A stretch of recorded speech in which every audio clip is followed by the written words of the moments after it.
बिस्मिल्लाहिर्रहमानिर्रहीम। अस्सलाम वालेकुम स्टूडेंट। आज इस लेक्चर में हम स्टार्ट कर रहे हैं चैप्टर नंबर 2 वेक्टर्स।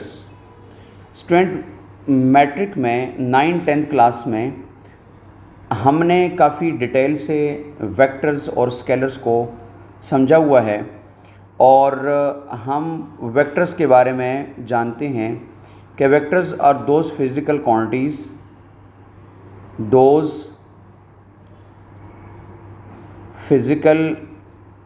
क्वांटिटीज़ जिसमें हमारे पास 3 बातें आती हैं। सबसे पहली बात यह है कि वेक्टर में हमें चाहिए मैग्नीट्यूड, किसी भी फिज़िकल क्वांटिटी अगर वो वेक्टर है उसका मैग्नीट्यूड चाहिए। दूसरी बात यह है कि हमें डायरेक्शन चाहिए। वेक्टर में हमें सेकंड पॉइंट यह है कि डायरेक्शन चाहिए और तीसरा ये है कि प्रॉपर यूनिट चाहिए जिसमें हम उसको कैलकुलेट करेंगे। प्रॉपर यूनिट, वो ऐसा यूनिट या फिर नॉन ऐसा यूनिट जो भी हो, लेकिन उसके लिए प्रॉपर यूनिट हमारे पास चाहिए। अब ऐसे बहुत सारी फिज़िकल क्वांटिटीज़ हमारे पास हैं। फॉर एग्ज़ाम्पल हम कहते हैं फोर्स एक वेक्टर है, एक्सेलरेशन हमारे पास एक वेक्टर क्वांटिटी है, मोमेंटम एक वेक्टर क्वांटिटी है, एंड सो। तो ये हमारे पास ऐसे फिज़िकल क्वांटिटी हैं कि जिसमें हमारे पास मैग्नीट्यूड भी चाहिए, डायरेक्शन भी चाहिए और प्रॉपर यूनिट भी हमारे पास उसके लिए होगा। तो इसको हम कहते हैं vector. On the other hand अगर स्टूडेंट हम देखते हैं स्केलर को, जो कि हमारा इस वक्त टॉपिक नहीं है, लेकिन सिर्फ डिफरेंशिएट करने के लिए कि दोज फिज़िकल क्वांटिटीज़ जिसमें हमें सिर्फ 2 पॉइंट्स रिक्वायर्ड हैं या जिसको डिस्कस किया जा सकते हैं with the help of 2 points. Number 1 हमारे पास आएगा मैग्नीट्यूड। स्केलर के लिए मैग्नीट्यूड चाहिए और उसके साथ साथ उसका प्रॉपर यूनिट चाहिए। इसके अलावा हमें और कोई भी फिज़िकल क्वांटिटी के साथ इससे रिलेटेड कोई थर्ड पॉइंट नहीं चाहिए, जिस तरह डायरेक्शन एटसेट्रा। जिसमें फॉर एग्जांपल हमारे पास टाइम है, टाइम एक स्केलर क्वांटिटी है। डिस्टेंस है, डिस्टेंस एक स्केलर क्वांटिटी है। ऐसी तमाम फिज़िकल क्वांटिटी जिसमें आपको सिर्फ मैग्नीट्यूड और प्रॉपर यूनिट चाहिए हो, उसको हम कहते हैं स्केलर क्वांटिटीज़। तो ये हमारे पास स्केलर और वेक्टर्स। अब जो एसएलओ बेस्ड हमारा पहला टॉपिक है इसमें स्टूडेंट, वो हमारे पास टॉपिक हमारे पास 2.1 और वो हमारे पास है rectangular component of a vector. Rectangular components of a vector. Student किसी भी वेक्टर के रेक्टेंगुलर कंपोनेंट्स। लेकिन इससे पहले हम एक बात समझने की कोशिश करेंगे कि कंपोनेंट किसे कहते हैं। कंपोनेंट स्टूडेंट किसी भी वेक्टर का कंपोनेंट क्या होता है। रेक्टेंगुलर कंपोनेंट भी हम देखेंगे, लेकिन पहले ये कन्फर्म हो कि कंपोनेंट किसे कहते हैं। Student component is the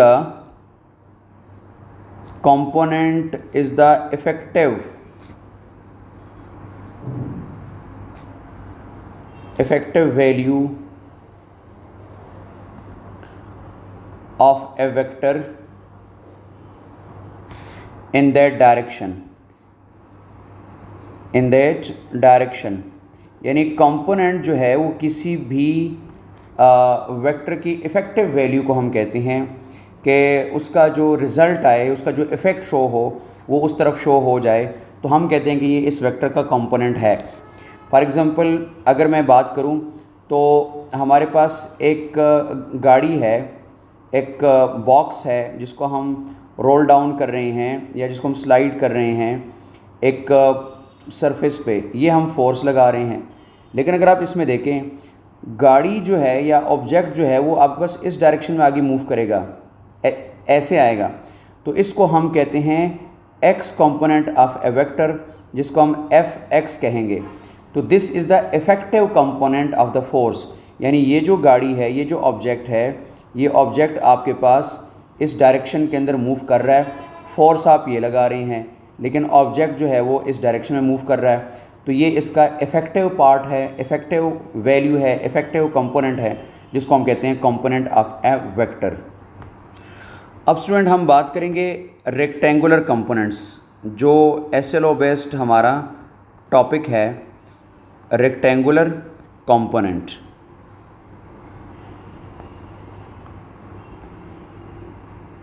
of a vector, किसी भी वेक्टर का रेक्टेंगुलर कंपोनेंट, उसमें हम ये कहेंगे कि the components of a vector which are mutually perpendicular to each other,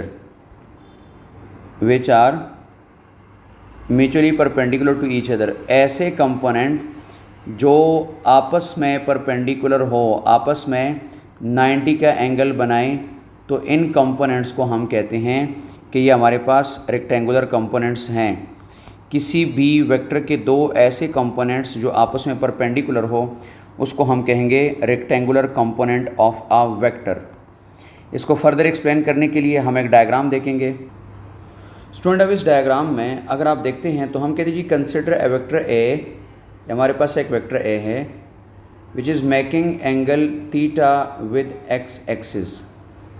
एक वेक्टर ए है और ये एंगल थीटा बना रहा विद एक्स एक्सिस और या फिर विद हॉरिजॉन्टल। हम एक परपेंडिकुलर ड्रॉ करते हैं from the head of the vector A on x axis. हमने यहाँ से एक परपेंडिकुलर ड्रॉ कर दिया from the head of the vector A, ठीक है। और इस पॉइंट को जहाँ से हमने परपेंडिकुलर ड्रॉ किया है वेक्टर का, ये हमारे पास पॉइंट P है। यहाँ से हमने एक परपेंडिकुलर ड्रॉ किया, फिर हमारे पास ये ओरिजिन या O, और इस पॉइंट जहाँ तक ये परपेंडिकुलर आ चुका है इसको हम नाम दे देते हैं Q। तो student OQ of a vector A along x axis is x component. OQ along the horizontal of vector A is the x component। ये हमारे पास वेक्टर A का x component बन जाता है। इस तरीके से अगर हम एक प्रोजेक्शन ड्रॉ करते हैं P से y एक्सिस की तरफ, तो y के ऊपर हमारे पास एक पॉइंट बनेगा S, और इसको हम कहते हैं O to S। हमारे पास क्या है, एक y कंपोनेंट आ जाता है। स्टूडेंट, दिस इज़ कॉल्ड, यानी OS is called the y component of a vector A।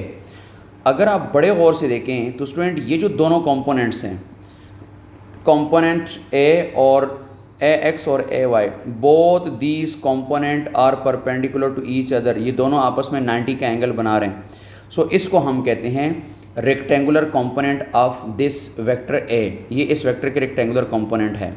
For example, इसमें अगर आप देखेंगे ये आपके पास एक्स कंपोनेंट है और ये आपके पास क्या है, वाई कंपोनेंट है, और दोनों ने यहाँ 90 का एंगल बनाया हुआ है।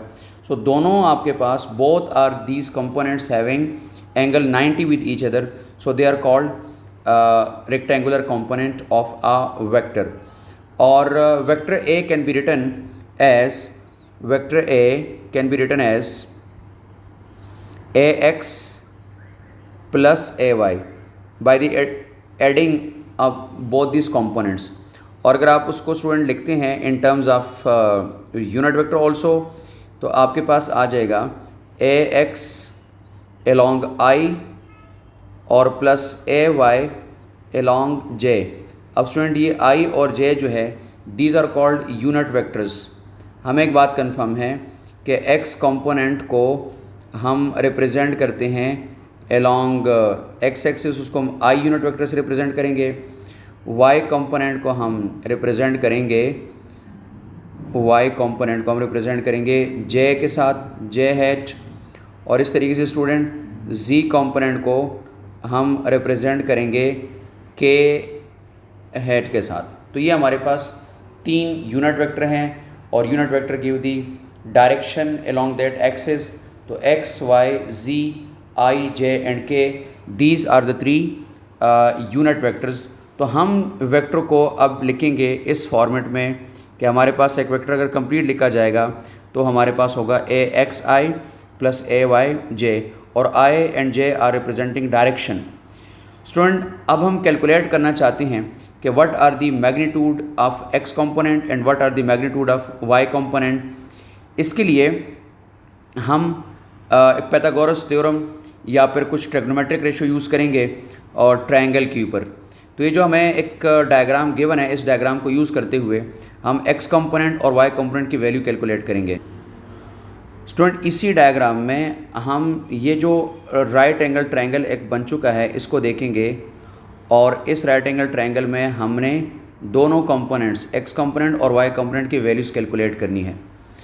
अगर मैं इस डायग्राम को देखूं तो मेरे पास जो एक्स कंपोनेंट की वैल्यू आएगी कि हमारे पास एक्स कंपोनेंट का मैग्नीट्यूड क्या होगा। डायरेक्शन तो कंफर्म है कि अलोंग एक्स एक्सिस है, मींस के एक्स कंपोनेंट क्या ए एक्स। इसको कैसे देखा जाएगा स्टूडेंट, हम इसको कैलकुलेट करेंगे कॉस थीटा से। कॉस होता है आपके पास student base divided by hypotenuse. तो बेस डिवाइडेड बाय जब हाइपोटेन्यूज करेंगे स्टूडेंट, हम इसमें हाइपोटेन्यूज को लिखेंगे, ठीक है, डिनोमिनेटर में। तो अब अगर आप इस ट्रायंगल को देखेंगे, हमने बेस क्यों लिखा, क्योंकि उसमें एक्स कंपोनेंट हमारे पास आ रहा। अगर आप इसको देखेंगे तो आपके पास बेस में लिखा जाएगा, बेस की वैल्यू पुट करने के बाद आपके पास रिज़ल्ट कुछ इस तरह आएगा ए एक्स, और हाइपोटेन्यूज पे स्टूडेंट आपके पास वेक्टर ए ख़ुद मौजूद है।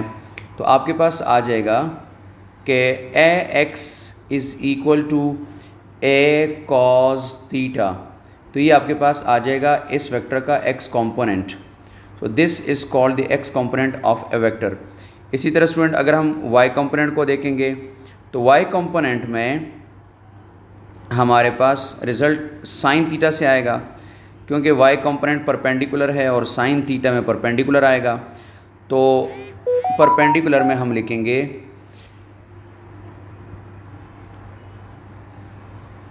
Perpendicular over hypotenuse. तो स्टूडेंट जब हम परपेंडिकुलर हाइपोटेन्यूज को लिखेंगे तो हमारे पास वंस अगेन अगर हम इस डायग्राम को देखेंगे तो डायग्राम में हमारे पास परपेंडिकुलर में क्या आएगा, A Y divided by hypotenuse, वही वेक्टर है, वेक्टर ए का मैग्नीट्यूड। इट मीन्स कि हमारे पास वाई कंपोनेंट का रिजल्ट आएगा A Y is equal to A sine theta. So student these are the X component and Y component of a vector. अब student इसमें MCQs कैसे आएंगे। एमसीक्यूज़ के लिए अब हमारे पास डेटा गिवन होगा। एमसीक्यू के लिए डेटा गिवन होगा कि वेक्टर ए इज़ 10 या कोई फोर्स है, for example force is 10 making angle 30 with X axis. So calculate the X component and Y component. Student ये वैल्यू हम यहाँ पुट कर देते हैं और cos 30 हम यहाँ लगा लेते हैं, हमारे पास एक्स कंपोनेंट आ जाएगा। और इस तरीके से वाई कंपोनेंट के लिए यहाँ पर वैल्यू पुट करेंगे और यहाँ पर वैल्यू पुट करेंगे तो हमारे पास वाई कंपोनेंट आ जाएगा। तो एमसीक्यूज़ भी हमारे पास इस फॉर्मेट में सॉल्व हो सकते हैं अगर हमें वेक्टर का मैग्नीट्यूड और एंगल थीटा गिवन हो, तो ये हमारे पास एमसीक्यू के लिए काम आएंगे। स्टूडेंट इस तरीके से हम अगले अगर पॉइंट को देखेंगे तो हमारे पास है finding A vector from its component. इस टॉपिक में स्टूडेंट हम वेक्टर के कंपोनेंट्स को फाइंड आउट करेंगे, वेक्टर को किसी कंपोनेंट्स के थ्रू फाइंड आउट करेंगे। फाइंडिंग अ वेक्टर, हमने किसी वेक्टर को फाइंड आउट करना है फ्रॉम इट्स कंपोनेंट, उसके कंपोनेंट से। तो स्टूडेंट वेक्टर अभी स्टार्ट पे, लेक्चर के स्टार्ट पे हमने कहा कि उसमें एक मैग्नीट्यूड होगा और एक डायरेक्शन और एक प्रॉपर यूनिट। तो यूनिट तो चलो जो भी फिजिकल क्वांटिटी है वो उस पर डिपेंड कर रहा है, लेकिन यहाँ पर हम ये दो चीज़ें फाइंड आउट करेंगे, magnitude as well as direction. तो हम दोबारा से इस डायग्राम को देखेंगे। इस डायग्राम में स्टूडेंट हमारे पास जो कंपोनेंट्स गिवन है वो हमें इन टर्म्स ऑफ पॉइंट्स गिवन है। फॉर एग्जांपल ये हमारे पास एक वेक्टर है, वेक्टर ए। इस वेक्टर ए का जो हमारे पास एक्स कंपोनेंट है वो हमारे पास ओ एन गिवन है, O N along horizontal axis. तो ये ए एक्स हमारे पास इसका एक्स कंपोनेंट गिवन है। इस तरीके से स्टूडेंट हमारे पास ओ एम, आप इसको कोई भी पॉइंट लगा दें, एक्स वाई जी कोई भी इसके नाम रख दें, हमारे पास ये एक वाई कंपोनेंट गिवन है। ये वेक्टर ए है making angle theta with horizontal. इसको अगर हम देखें इस डायग्राम में, ये जो ए वाई है उसको हम यहाँ भी रिप्रेजेंट कर सकते हैं। तो हमारे पास एक राइट एंगल ट्रायंगल जो है ये कंप्लीट हो जाएगा तो ये हमारे पास y कंपोनेंट इस साइड के ऊपर भी, चूँकि दीज आर पैरेलल और इक्वल, सो हम इसको भी ay कह सकते हैं। स्टूडेंट इस डायग्राम के ऊपर हम अप्लाई करेंगे जी, यूज़ करेंगे जी Pythagoras theorem. So applying Pythagoras theorem,